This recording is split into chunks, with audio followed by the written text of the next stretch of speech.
Hello everybody, Arkansas Minuteman 0864 here. Thank you for joining me today. Today's topic is going to be a short video on my opinion of what's going on with the Sig Sauer P320 / M17 / M18 pistol. As we all know, here in the last couple of 3 weeks, there was an Air Force sergeant up at a Air Force base up in the Northwest and Minnesota, I believe it was. I may be wrong on that. That was allegedly killed by his pistol going off after he laid it on a table, after taking it off in the holster off his belt, and that it discharged on its own, or as they have now invented a new word, uncommanded discharge. Whatever the hell that means. I am touching on 61 years old, and I can tell you in all my years of dealing with weapons in the military and as a civilian, I have yet to see a weapon that would uncommand discharge on its own without something manipulating the mechanism. Yes, I've seen weapons drop and they went off. But that is not a uncommanded discharge. There was a reason why it went off. So, and here's the thing. I own an M17, the big brother to the M18. And I've had this thing for a year or more now, since they pretty much come out with it. It has got several hundred rounds fired through it.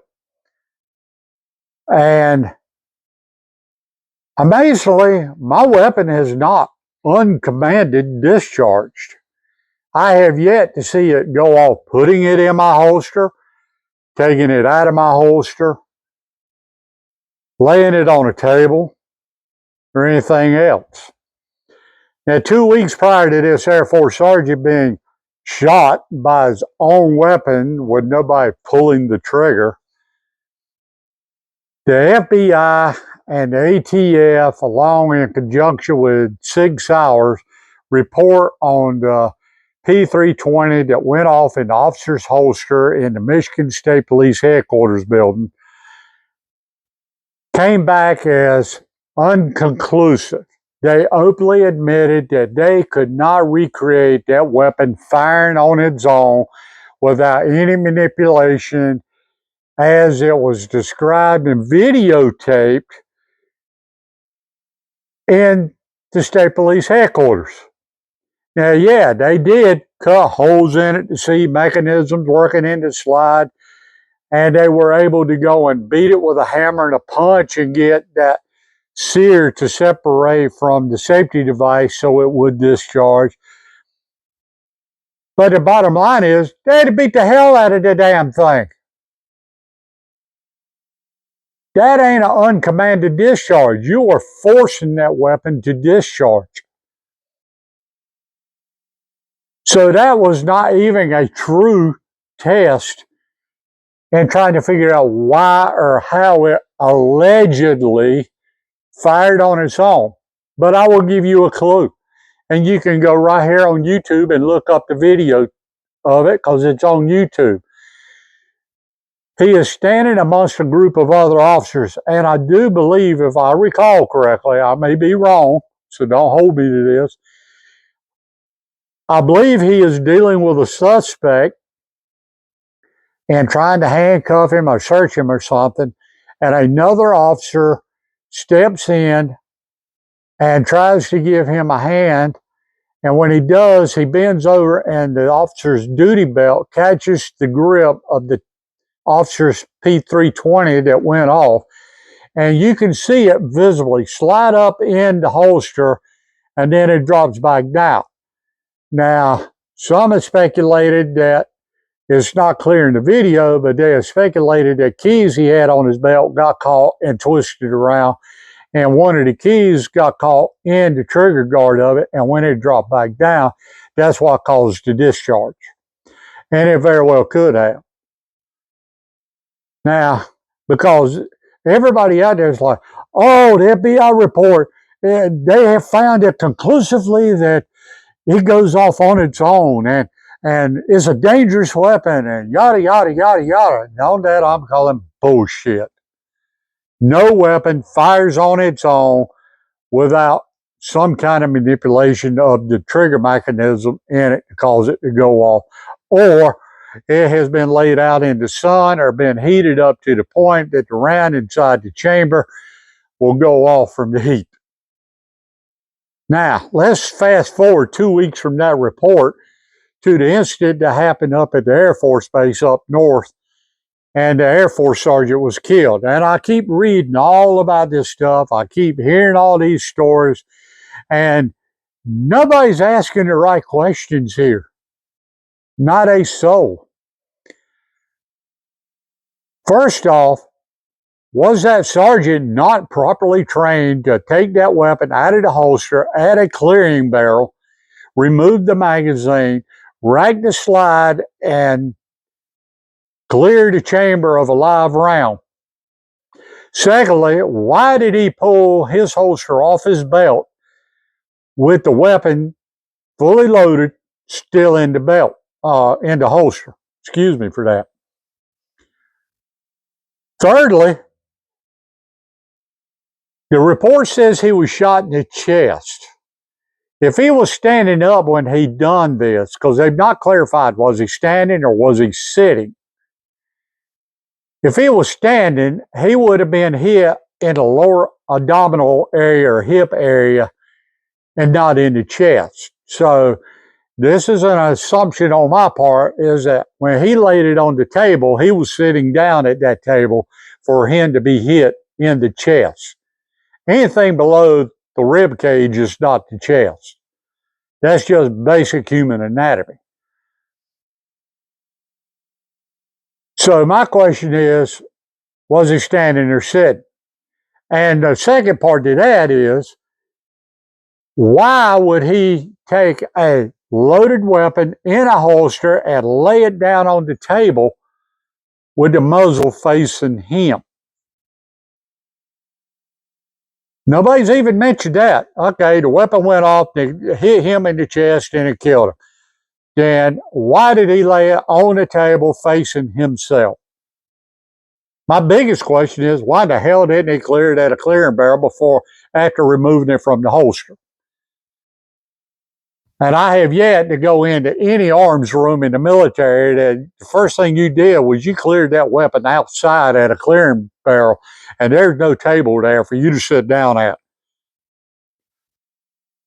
Another thing that has got my attention on this is, after the fact that he got shot in the chest with it, was he sitting or standing?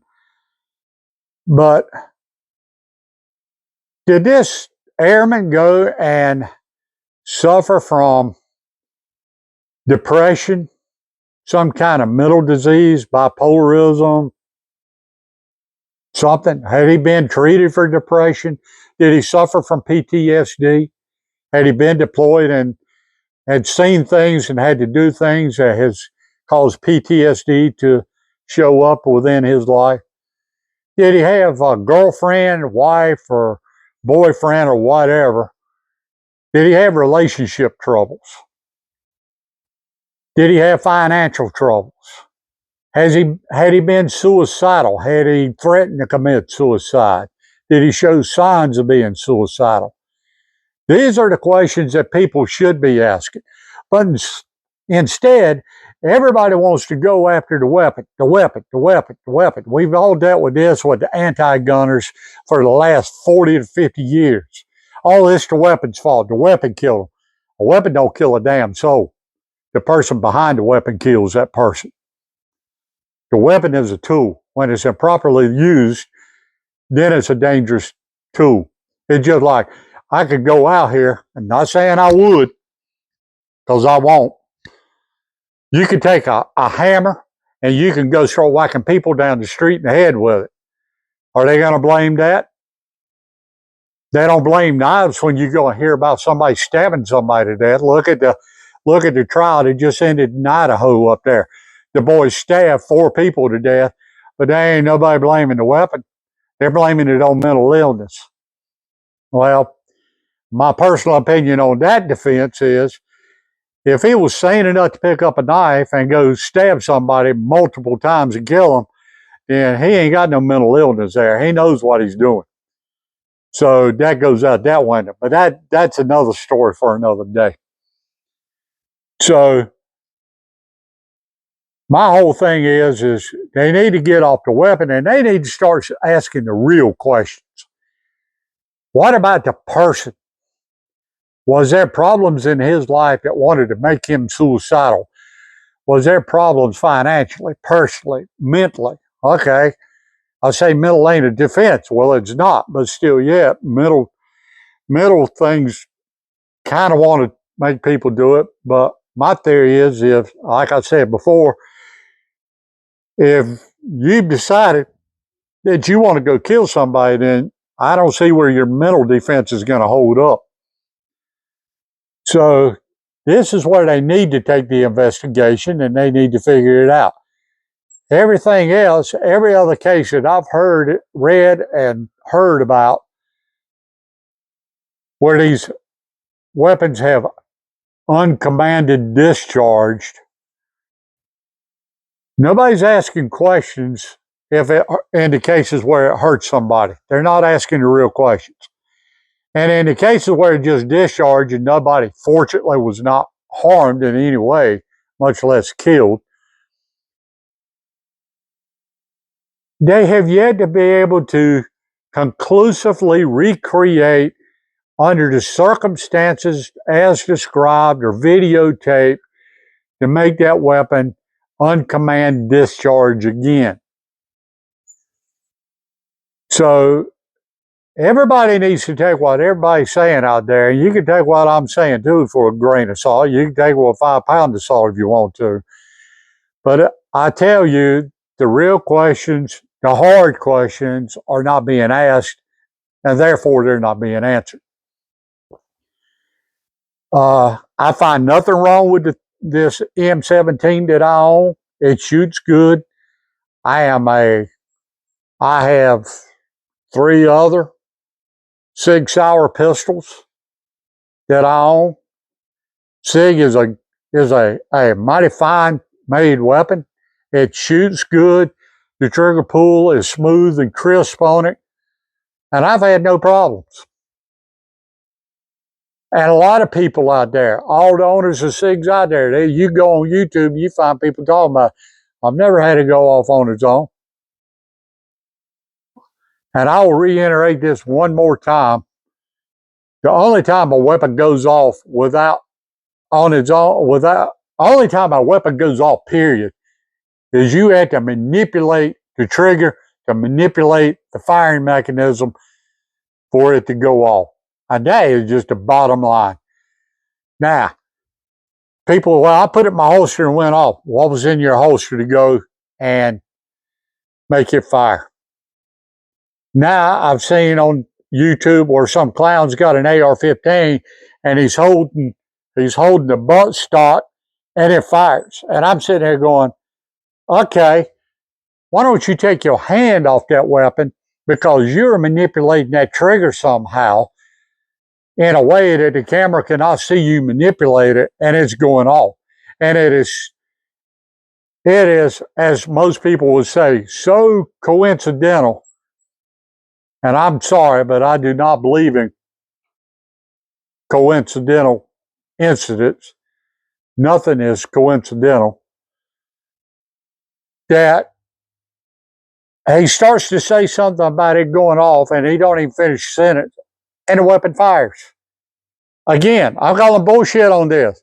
He's out there looking YouTube time to make his name and fame out there, and he's manipulating the weapon, trying to stir up another pot of crap. He is nothing more than a shit-stern troll, bottom line. You can look it up. I can't remember the YouTuber's name, but even if I did, I wouldn't mention it. If you want to see the video, go out there and you can probably just type in AR-15 uncommanded discharge, and I'm pretty sure it will show up on there. But this is my spill on this. I'm keeping this one short today. I am still a supporter of SIG. I find nothing wrong with their weapon, and I don't believe in uncommanded discharges. It don't happen.